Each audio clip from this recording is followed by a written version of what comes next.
All right, welcome in. I don't know. I'm not a doctor. Let's talk some. I'm not a Dr. Phil. Let's talk some roster here, Tim. As Matt Schneidman put this tweet out, all 12 reserve / future signings finished the season on Green Bay's practice squad, so they did not get picked up. And the Green Bay Packers have signed defensive lineman Deslin Alexander, safety Omar Brown, defensive lineman James Esther, cornerback Kamal Haddon, kicker Alex Hell, guard Marquise Hayes, wide receiver Julian Hicks, guard / tackle Donovan Jennings, wide receiver Cornelius Johnson, cornerback Kalen King, defensive lineman Jeremiah Martin, and tight end Messiah Swinson to future reserve contracts. General Manager Brian Gutekunst announced the transaction Monday. So those guys, what that basically means is you have the rights to those guys. Okay, they're now on your roster. And do I expect these guys to make the 53? Probably not. I see one or two that has potential to, right? Yeah. But you've got rights to them, and all those guys are obviously going to be in the fold as you build your 2025 roster, if that makes sense. So I agree. I think Omar Brown's got a shot. I think Kalen King's got a legit shot, and hopefully someone else will surprise us, right? Mm-hmm. Yeah, exactly. Joe in the chat says, Clayton, any insight on the reason for this disconnect on offense? Is Jacobs prefers to run out of the gun versus we know Love is better under center. So injuries weren't the only reason for no play action. The reason that we run out of the gun the most is because it's more successful. At least if you took the last 3 to 5 year saturation of Matt LaFleur being in Green Bay, your yards per attempt were better out of the gun running the ball, okay, unless something drastically changed this year. Now, go to Love. Love's drop back game, horrible, right? Him on play action, much better. Why we pulled away from play action, that's where I think the injury comes into play and what we were talking about. So hopefully that answers your question. I think it's a combination of, hey, you're getting more yards per carry out of the gun as you are under center, and maybe the MCL and the groin wasn't completely healthy all year with Jordan. That would explain a lot of the questions we have for Jordan, right? Why he's not scrambling more like he did last year. Why the read option, they have not run the read option one time with Jordan this year to the best of my knowledge. I could be overlooking one. We ran it multiple times last year, and it was very effective. His scrambling ability, his read option game, the play action from just under center in general went down. Obviously having to bend down, whether it's 20 snaps, 30 snaps, 40 snaps a game to get under center, that's going to put a lot of stress, a lot of strain on that groin if it's not right, along with the MCL and the knee too. So I think those are all points, but again, we don't know for sure. No one knows. I think it's fair to say that, though. I mean, it's the only thing I can come up with. Feels to me like we've seen Jordan at 85 to 90% at best this year. I don't think it's ever fully healed. So hopefully this offseason will do him some wonders and come back stronger than ever. But, it's not an excuse. It's a fact. You see these things, these little nuances in his game. And, it's easy to attribute some of that to having a jacked up knee and not feeling confident, Yeah, definitely. All those things come into play. Gray Matter 2006 with the super chat. Thank you so much. Sorry to be a little negative, but thanks for signal boosting Baz's video. Hope the Eagles fans haven't been pushing back too much. I haven't seen anybody push back at all on it, Gray Matter. And, yeah, I wanted to boost that to the top because it's just ridiculous. And I want to give a shout-out, not by name, but I've seen a lot of accounts, Tim. Big one. Yeah, people that had 500,000 followers, people that had millions of followers jumped on that and said, hey, let's go find this. I'll just say it, this dumbass. Let's go find this guy. And, boy, did they find him, Tim. I saw that. Not only did they find him, they found his name, they found his workplace, they found, and wouldn't you know, he's a professional, right?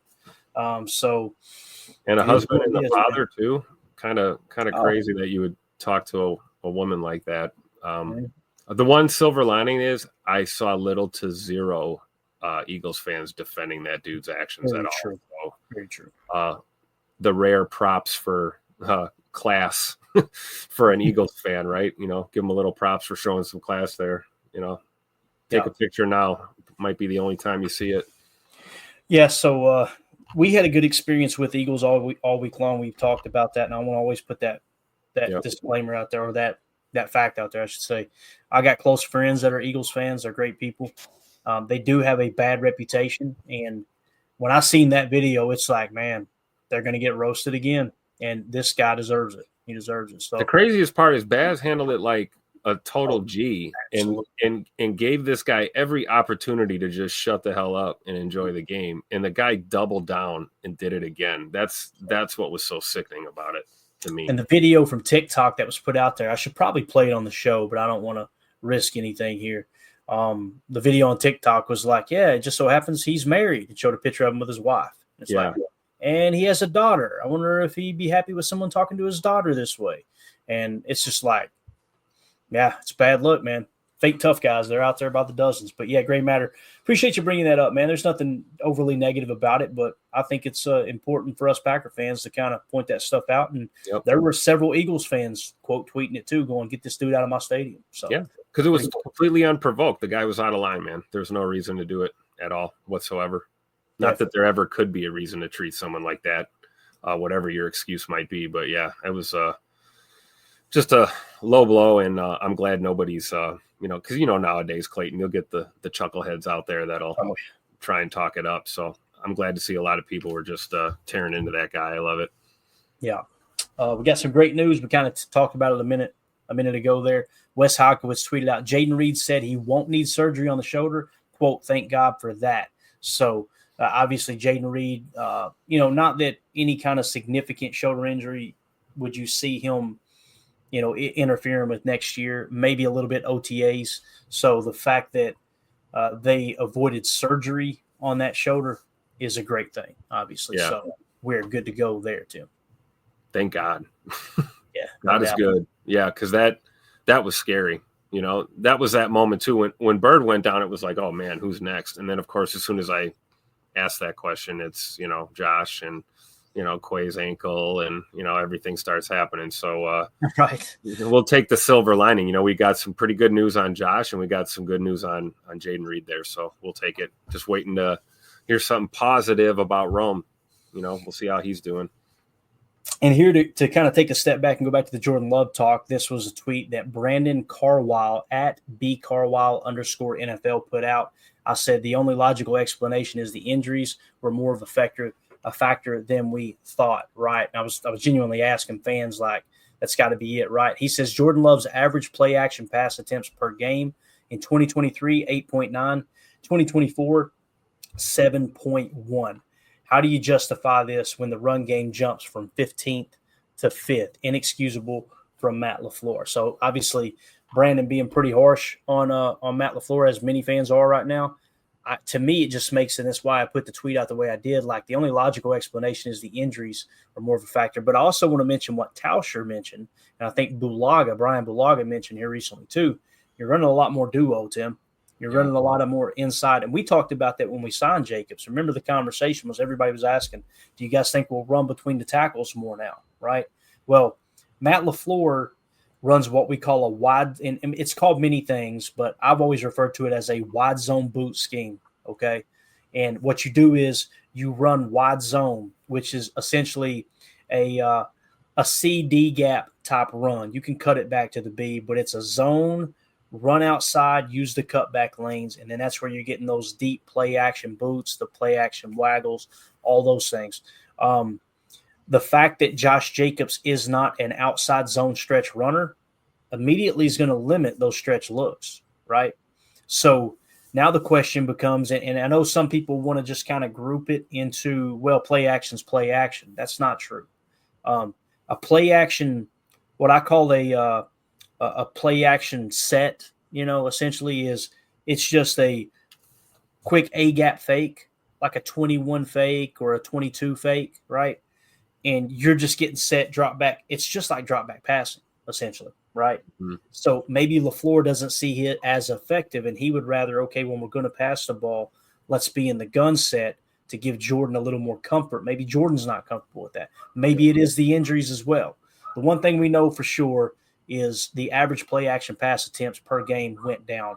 And I'm going to point this out over and over and over, because the people that stood on that hill and ran their mouth so hard when Aaron Rodgers was here, they were looking for any reason to bash him once the immunization comments came out, right?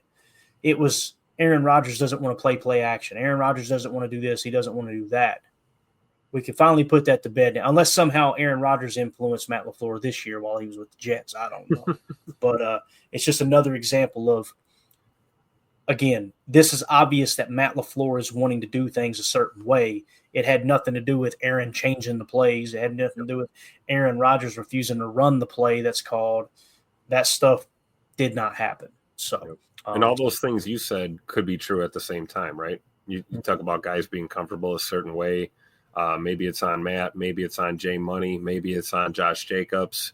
It's finding that balance. All those things can be true in their own way at the same time, I think. And that's why I'm really intrigued to see what we do with this running back room going forward, because, we can use Josh Jacobs, to the best of his abilities and the way that he's the most effective and comfortable. And then, maybe we can trot Marshawn Lloyd out there and get things going, with the outside zone with him or something. Emmanuel Wilson is another capable back, and Chris Brooks has looked good too. So, it's more than just a one-man band back there. But I definitely agree with the sentiment that it can have an effect on your offensive output when guys are not in sync, or you're not comfortable as a play caller, your quarterback's not comfortable in the set, and your running back's not comfortable running in that direction. I mean, you know what that's going to look like, right? Yeah, definitely.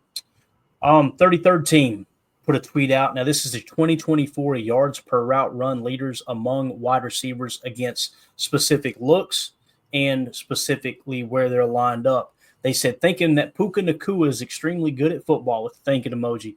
You guys remember when we first started doing the podcast, Puka Nacua was a guy that I mentioned over and over and over. And look, it's not because I watched the tape and said, boy, this Puka Nacua is a great receiver. It's because of the PFF grades. The fact that his PFF grades in college were so high and he was not considered a top prospect, I was scratching my head going, what the hell's going on here, right? Because he had been so consistent. I think he did it multiple years as well at college. So lo and behold, he gets to the league and he's become darn near elite, Tim. I know he missed a good portion of the year with his own PCL, right, if I remember correctly. But, man, he came back just as strong as ever. And here is the 2024 yards per route run leaders among wide receivers versus man. A.J. Brown, well, we seen that week one, didn't we? Puka Nacua and Nico Collins, all right?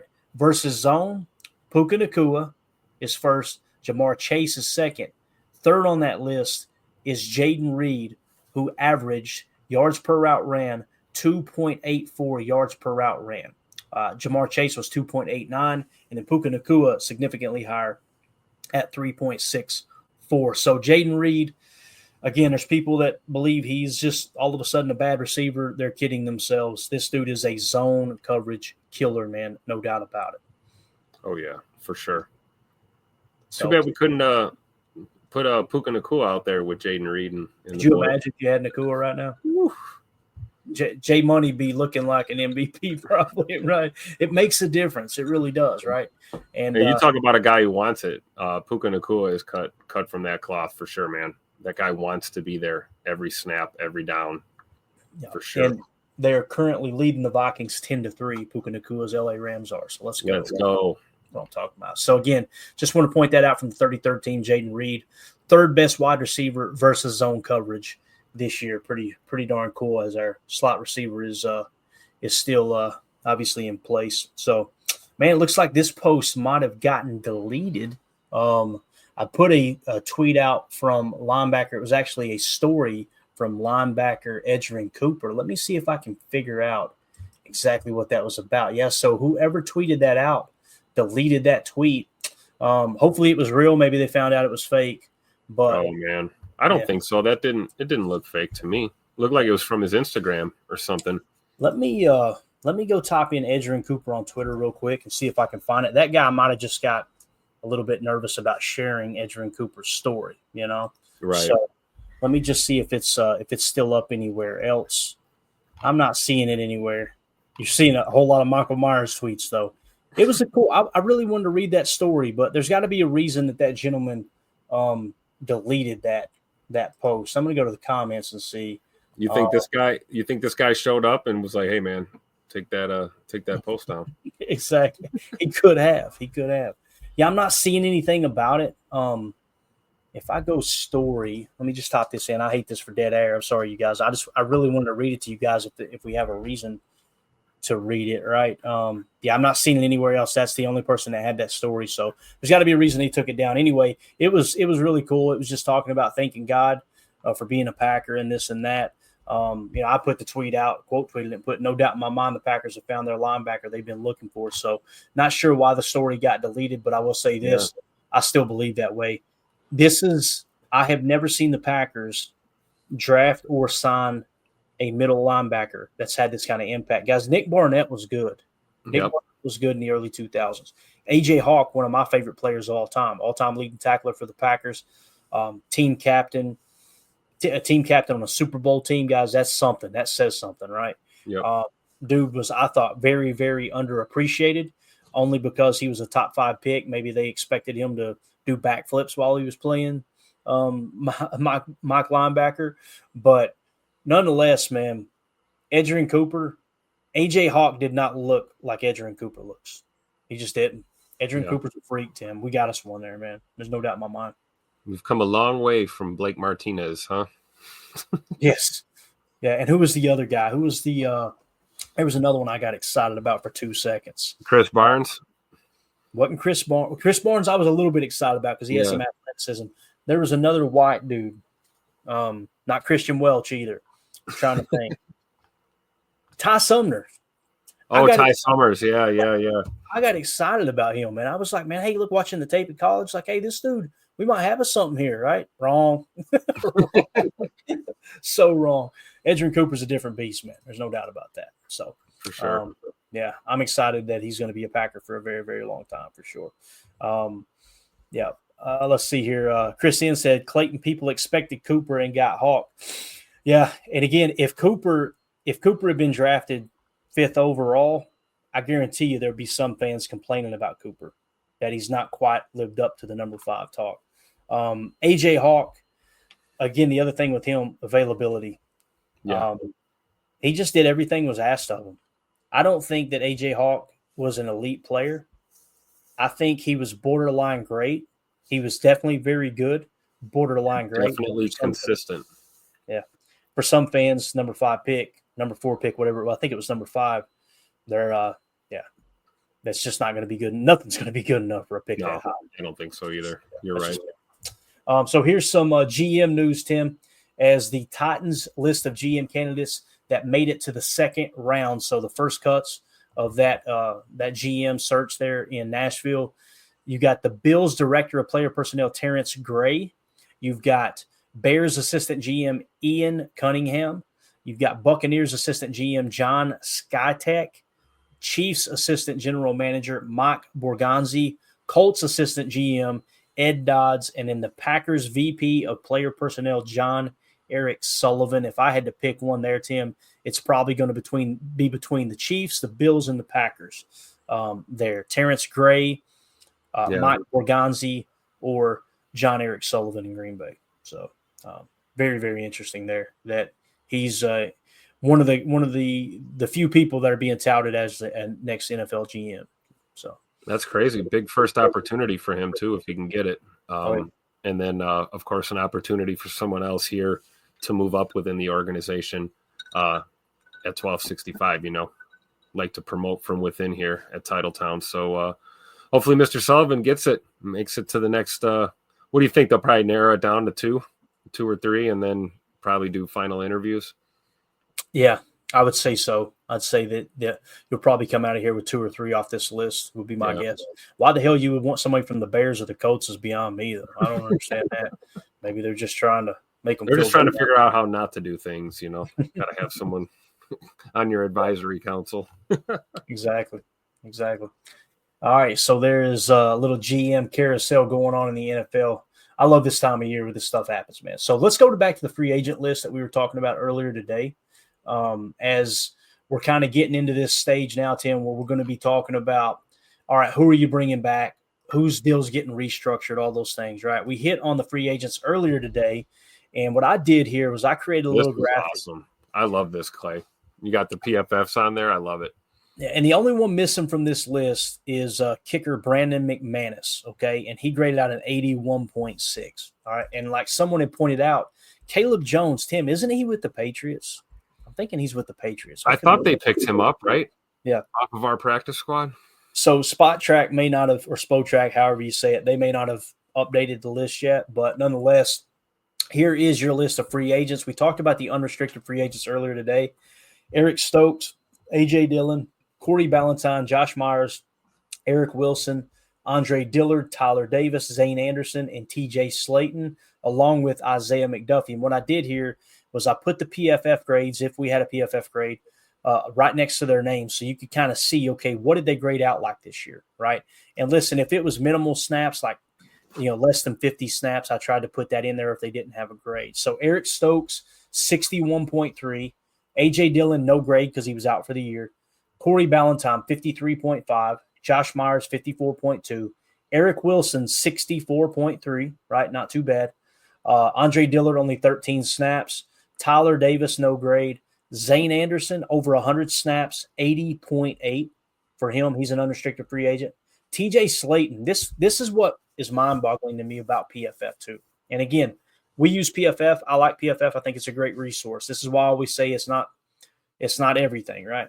TJ Slayton graded out on PFF as a 43.0, all right? When you go and look at what he did with minimal snaps this year, with the pressure rate and stuff, how he grades out on PFF worse than Kenny Clark and some of the other defensive linemen on the interior for the Packers, I just do not understand. So honestly, the answer, the honest answer is probably right in the middle somewhere, right? Like, yeah, TJ Slayton had a 2% higher pressure rate than Kenny Clark, and he had only 4 less run stops on half of the snaps, essentially, than Kenny Clark. But the PFF grade being so low, he's probably somewhere in the middle. So of all the low grades on this list, and we'll get into the exclusive rights free agents next, that's the one that stood out to me where I'm like, man, I'm a little bit kind of, I don't care about the PFF grade with TJ Slayton. If you can get him back for a really good deal, I'd like to see him back on the team. Although, when you look at what happened on the sideline, wouldn't be surprised if they go, you know what, let's just let him walk, because that was ugly. It was ugly. But that was kind of an isolated thing with him. He doesn't have like a history of that's very true issues too. Very fair. We probably have our hands more full with JJ and Igbare and some of the boys when it comes to that. So hopefully that doesn't hurt his chances, but you never know. I mean, you rub the head coach the wrong way, you're in a contract year. I don't know. We'll see. Yeah. And Joseph says, LOL 43.0, that's crazy. Tim, you watched the tape with me all year. We pointed out many times that TJ Slayton made plays. He wasn't perfect. Nobody's even saying he's good. I kind of feel like he's above average to good, right? And for the right price, with that body style, they're not falling off of trees, right? Yep. They're falling on the ground with that body style, most people, right? But am I wrong there? Do you feel like 43 just doesn't seem like an accurate grade for TJ based off? It seems excessively low, even by PFF standards. Whatever the hell those are, we'll never know. But him grading below 50, 55 seems crazy to me. I'd put him above 50 for sure on the year. Yeah. And that's me. And again, it's not great. And that's why for the right price, if he goes to the market and gets decent guaranteed money over $3 million per, I'm not saying bring him back. I'm simply saying if he hits the market and doesn't have any offers and we can get him back for less than $3 million per, somewhere around there, I'm okay with it, especially if the majority of it's not guaranteed. And if you get a better option in the draft, you could just cut him and not have a huge cap penalty. I think that would be big, really big. So I agree. All right, let's move on to exclusive rights free agents. Now, I want to explain to anyone who doesn't know, I did a search here just to, of course, it's already disappeared. Here we go. I wanted to look at restricted free agency and give you guys an idea of what this means, okay? This is what AI says exclusive rights free agency is, so I'm sure it was pulled straight from the NFL manual, right? In the NFL, restricted free agency, or RFAs, is when a player with 3 accrued seasons receive a qualifying offer from their original team but chooses not to sign it. The original team can then match any offer the player receives from another team, or they can receive compensation in the form of draft picks. So essentially, you have the opportunity to match anything they get on the market. If you don't like what he's getting on the market, then that value will determine what draft pick you get in exchange. So with an exclusive rights free agent, it's you either match what the market is or you get a draft pick for him, right? So here are the exclusive rights free agents. Bo Melton, PFF grade 63.2. Aaron Mosby, PFF grade 62.5. Daniel Whelan, 75.4 punting grade. Emmanuel Wilson, 82.9. And then Kadeem Telford with a 48.9. So of those players there, Tim, I want Bo Melton back. I want Aaron Mosby back. I want Daniel Whelan back. I damn sure want Daniel Whelan back. There's no doubt about that. Emmanuel Wilson, heck yes, you get him back. Now, here's the thing. Will someone try to offer more, right? Could they drive that cost up? It's possible.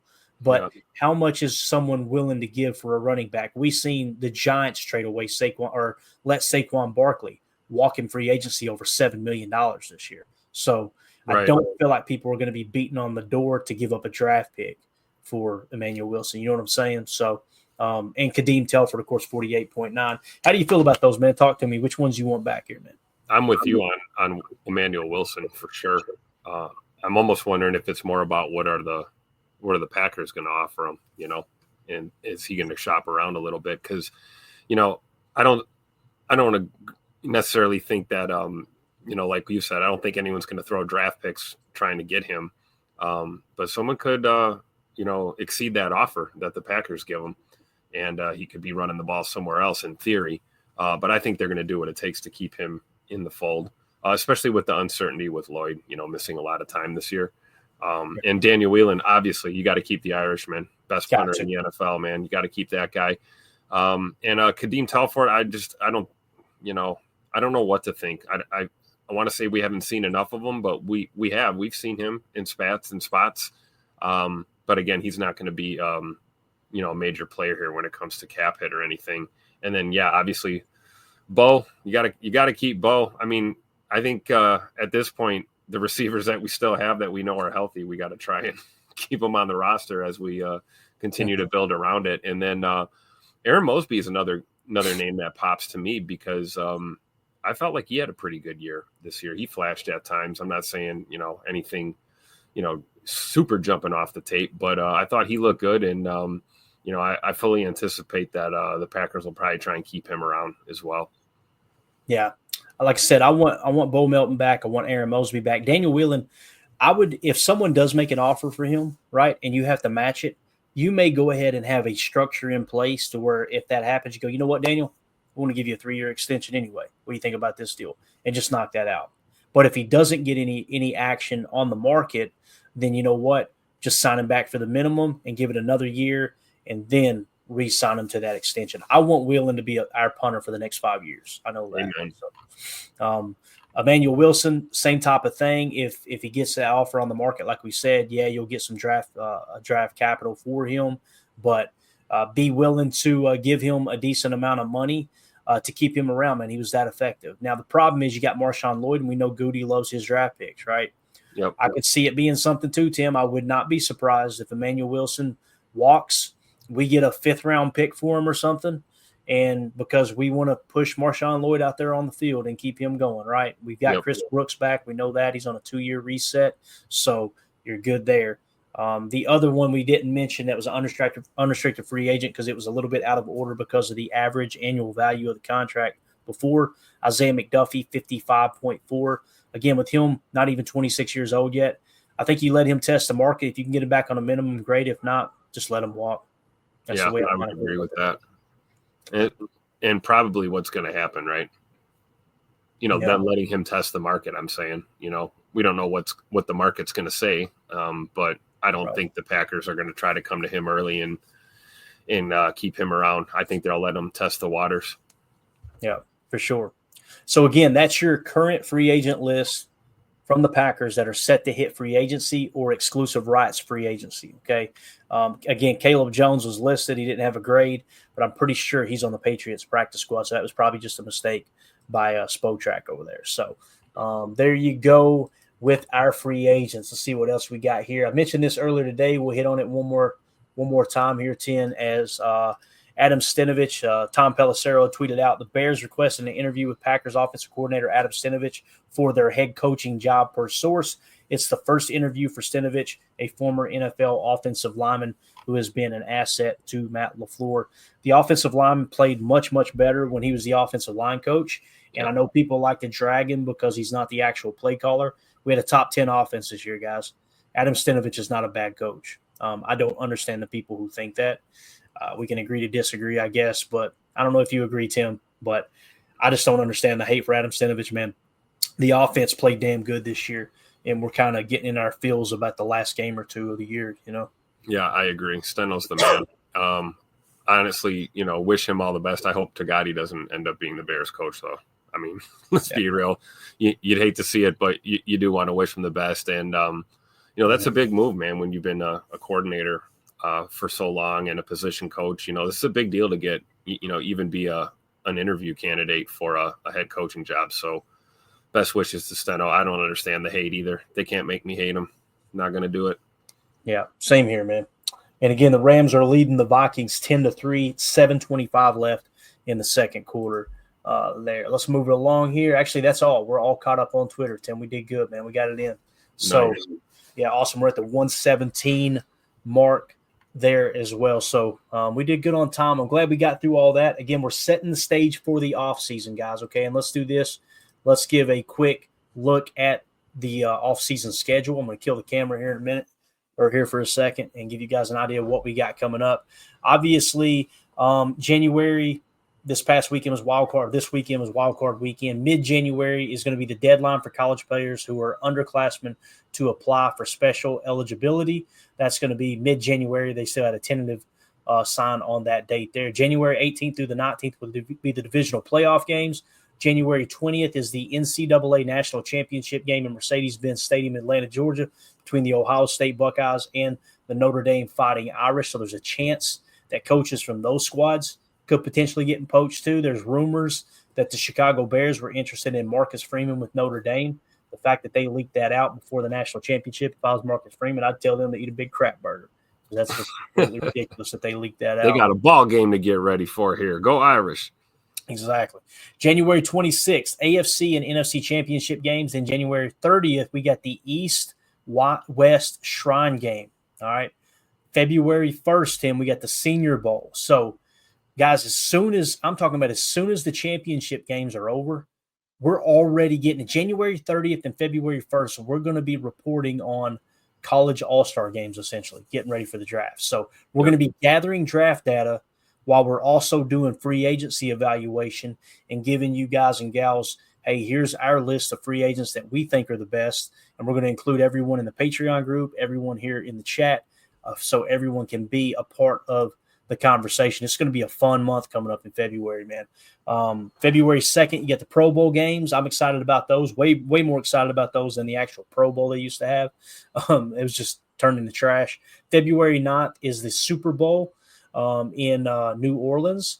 Then February 18th, beginning this day at 4 p.m. New York time on March 4th, clubs may designate franchise or transition players. So you're going to see the franchise tags start to roll in starting February 18th.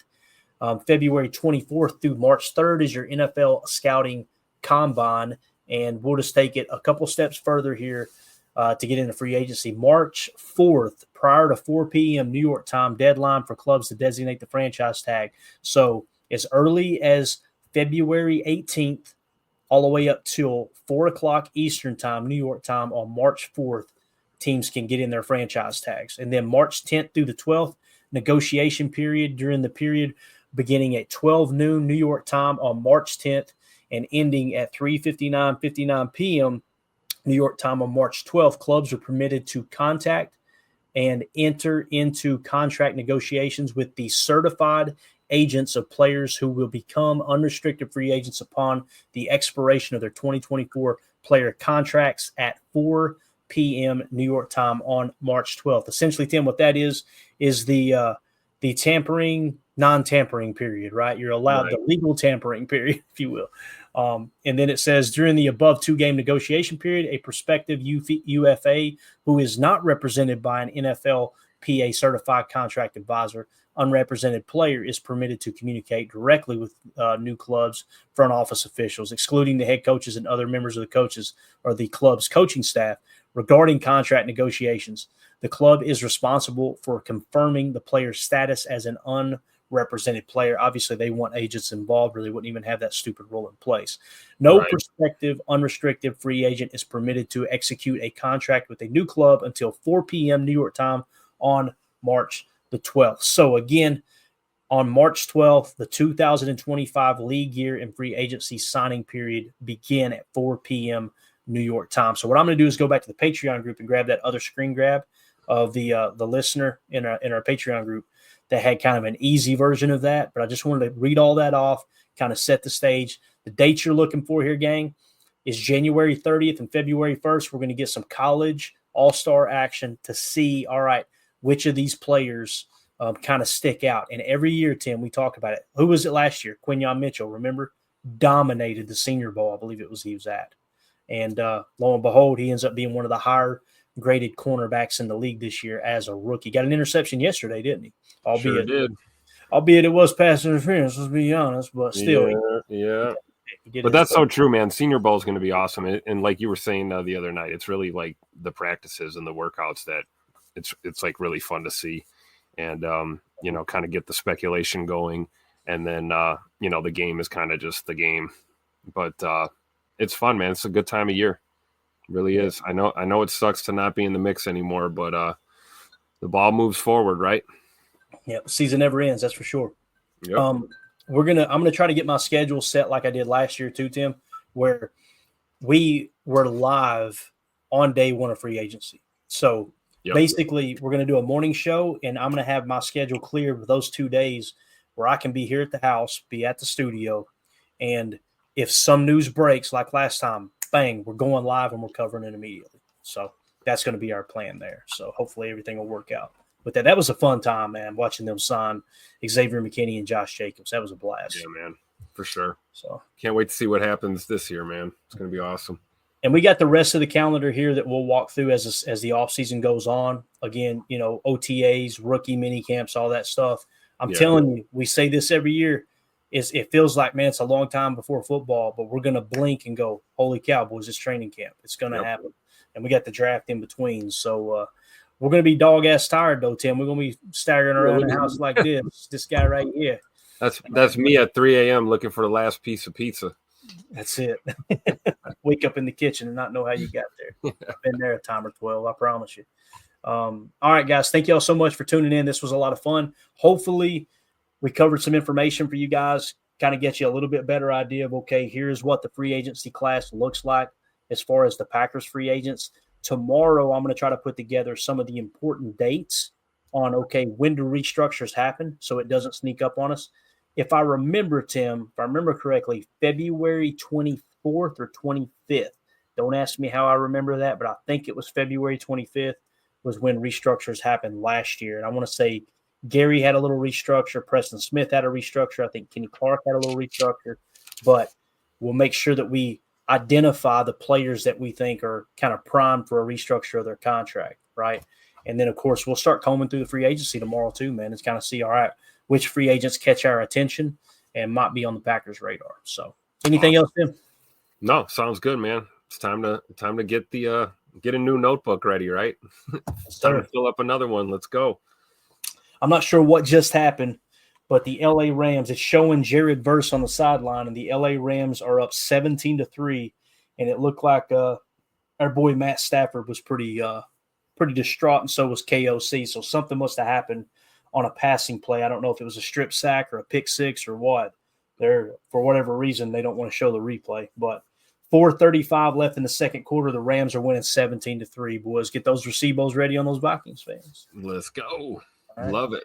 Everybody have a great night. Special shout out to Godsmack. Thank you for the super chat, buddy. Jason Y with the super chat and Gray Matter 2006 with the super chat. Y'all are awesome. Also, special thanks to the Patreon group. We will see you in the morning for Good Morning Lambo. Everybody have a wonderful week. There we go. We out. Bye, guys.